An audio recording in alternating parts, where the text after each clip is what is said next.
Handcuff ভৰিত শিকলিৰে বান্ধি আমেৰিকাই ঘূৰাই পঠিয়ালে ভাৰতীয় নাগৰিকক।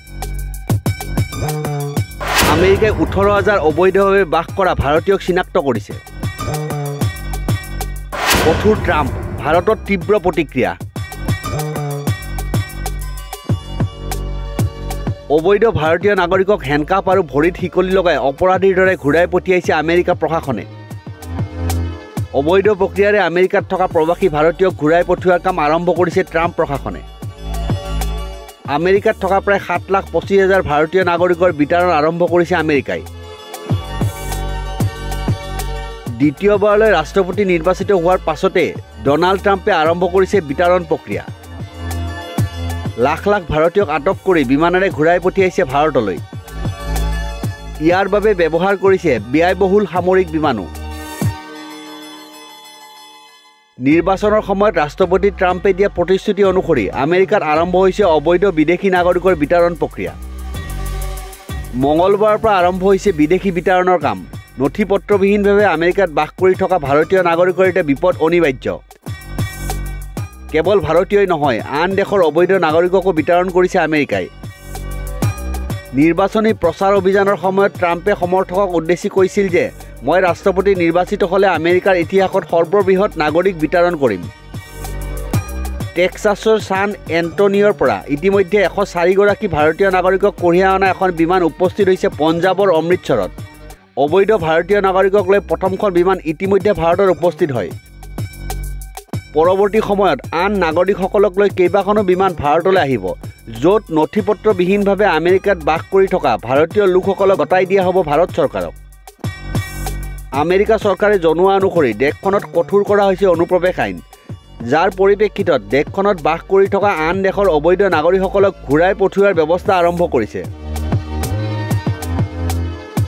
নথি পত্ৰবিহীনভাৱে আমেৰিকাত বাস কৰা নাগৰিকসকলক ইতিমধ্যে চিনাক্ত কৰিছে আমেৰিকা চৰকাৰে। পূৰ্বৰ ৰাষ্ট্ৰপতি জো বাইডেনৰ দিনত আটক কৰা অবৈধ নাগৰিকসকলকো ঘূৰাই পঠিওৱাৰ কাম আৰম্ভ কৰিছে আমেৰিকাই। বাণিজ্যিক আৰু সামৰিক বিমানযোগে ভাৰতকে ধৰি বহুকেইখন দেশৰ অবৈধ নাগৰিকক ঘূৰাই পঠিয়াইছে আমেৰিকা চৰকাৰে। পেণ্টাগনৰ পৰা প্ৰকাশ কৰা তথ্য অনুসৰি টেক্সাছৰ এল পাথ আৰু কেলিফৰ্ণিয়াৰ ছান ডিয়েগো চহৰৰ পৰা 5,000ৰো অধিক প্ৰব্ৰজনকাৰীক বিতৰণ কৰা হ'ব, য'ত আছে বৃহৎ সংখ্যক ভাৰতীয় নাগৰিকো। এই পৰ্যন্ত আমেৰিকাই গুৱেটামালা, পেৰু আৰু হণ্ডুৰাছৰ প্ৰব্ৰজনকাৰীক ঘূৰাই পঠিয়াইছে।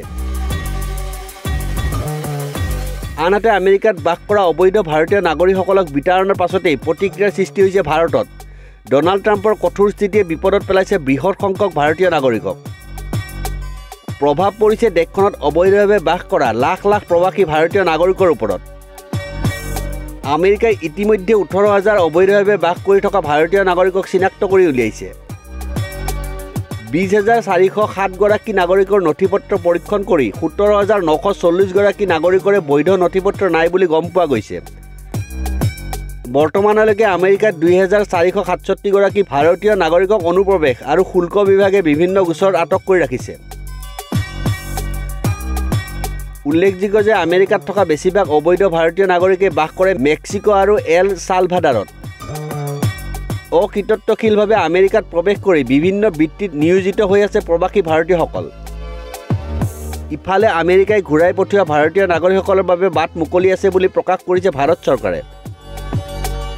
আমেৰিকা সেনাৰ C-17 বিমানেৰে কঢ়িয়াই অনা বিমানখনত থকা সকলো ভাৰতীয়ই নিজ নিজ ঘৰত উপস্থিত হৈছে। বছৰ বছৰ ধৰি আমেৰিকাত বাস কৰি আহিছিল পাঞ্জাৱ, গুজৰাট, হাৰিয়ানাকে ধৰি দেশখনৰ বহুকেইখন ৰাজ্যৰ ভাৰতীয় নাগৰিকসকলে। আমেৰিকাৰ বিতৰণৰ পাছতেই এতিয়া স্বভূমিলৈ ঘূৰি আহিবলৈ বাধ্য হৈছে এইসকল লোক। News desk report, news 13।